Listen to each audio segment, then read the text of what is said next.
Today we're going to be talking about the Baeyer-Villiger reaction and the Schmidt reaction. These are both reactions where you are expanding your ketone and you're adding an oxygen for the Baeyer-Villiger and a nitrogen for Schmidt. So this is like a funkier rearrangement, but just see what happens. So the first thing is we have our ketone generally, and this is going to happen on the more substitute carbon is where we look at the insertion of our oxygen. And we're going to be using as our reagent metachloroperoxybenzoic acid, or commonly known as MCPBA. We use this reagent because oxygen-oxygen bonds are pretty weak because they're very electronegative. So we are able to easily break that bond and basically get the insertion product. So let's get started. The first thing that's happening is, since we have an acid, we're going to deprotonate the acid with our carbonyl oxygen. So this oxygen is going to go out here. Deprotonate.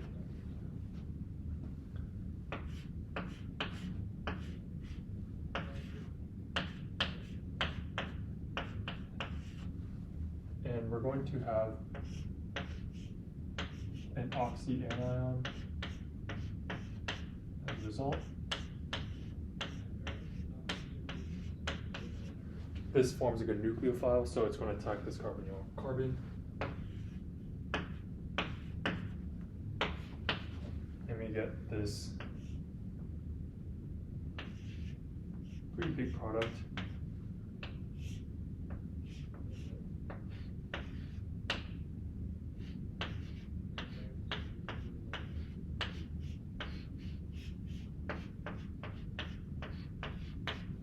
All right.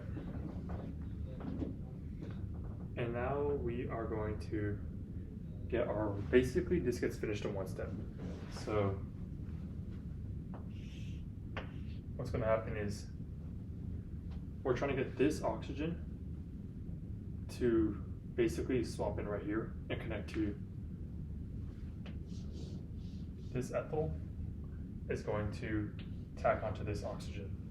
So how we're going to make that work is we're going to break this sigma bond actually between this carbon and the carbonyl carbon. This bond right here is going to break, go into this oxygen. Because this bond is weak, it will break. And what will happen is this sigma bond between the oxygens forms a double bond next to this carbon.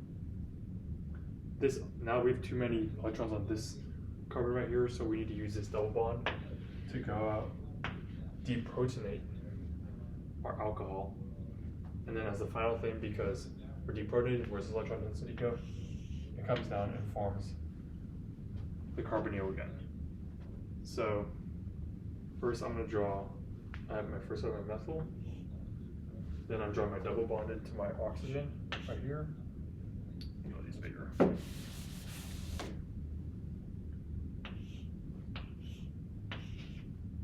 Methyl. This bond is now broken and connected to the oxygen. Oxygen, carbon 1, carbon 2, 1 and 2. This bond is broken, but it is now formed a double bond. This bond is broken, it's a pi bond breaks, we keep the sigma bond. That oxygen has deprotonated the other one. And then we have the rest of our group. There we go. And what we've effectively done is that we've inserted an oxygen into our ketone. In terms of selectivity, you'll notice that this only happens on this side where it's greater substitution. And when you could think of that as increased electron density here helps it attack this oxygen. So this one doesn't have as much electron density because this methyl right here, additional methyl, provides more electron density to this carbon, which helps it basically just attack this oxygen. So that is the Baeyer-Villiger. And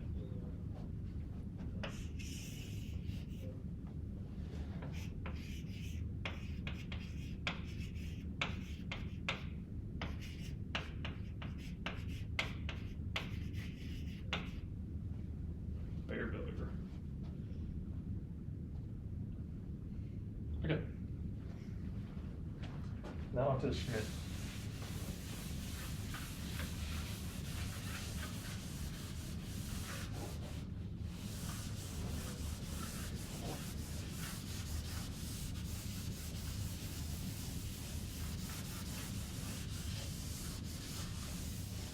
So, similar to the Baeyer-Villiger, the Schmidt function, the purpose of the Schmidt is analogous to what we do with the oxygen. We're basically adding in a nitrogen instead of an oxygen this time though.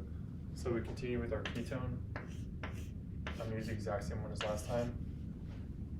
And we're going to tag on our nitrogen. And our reagent for this is hydrogen azide.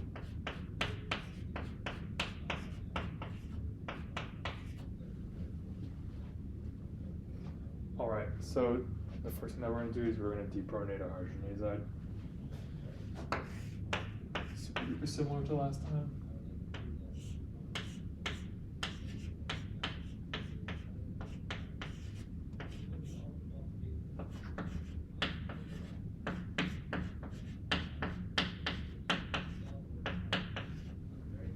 We generate our anion. This nitrogen has negative charge, so it functions as a nucleophile. It's going to attack that carbon-to-carbon. This is just very similar to like what we did with MCPBA.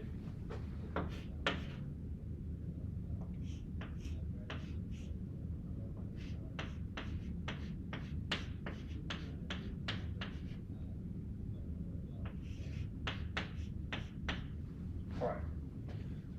Now, before anything, never forget your charges.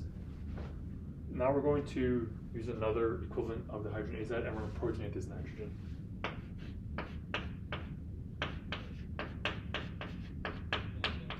And you'll see why I'm doing this pretty shortly. This lone pair right here.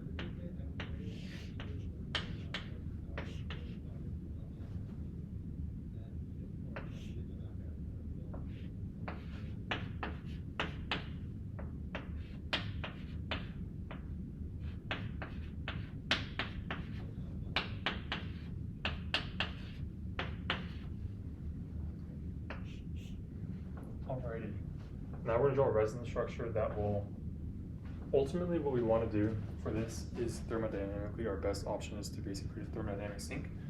And that thermodynamic sink is N2. This is super duper stable, so as a result this reaction is net stabilizing because we're able to generate this nitrogen N2 compound. So I'm going to draw a resonance structure where I move this electron here, that pair there, and now we have a new structure that looks like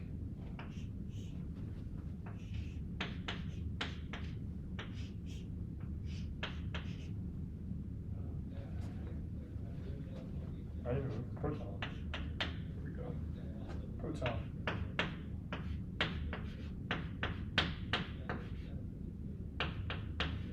Okay, you can see we're super close to it now. We have this N3 right here. We just gotta put another lone pair onto this nitrogen. And how we do that is we get that weird rearrangement again, where this is going to resonate down. This bond is gonna break and go here. And the sigma bond breaks and goes onto this nitrogen. And what that creates is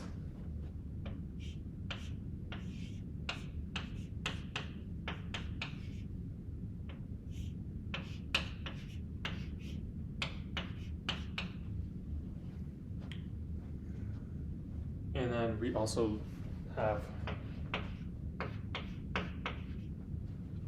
that goes, which is what really drives us forward. And then for our final step, we need to just use this deprotonated hydrogen azide right there, and we're going to get this carbonyl back to normal.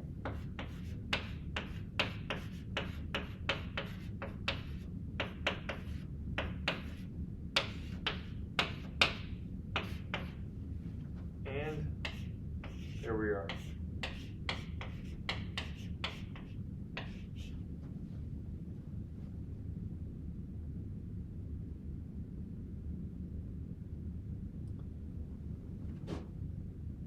That's the Schmidt.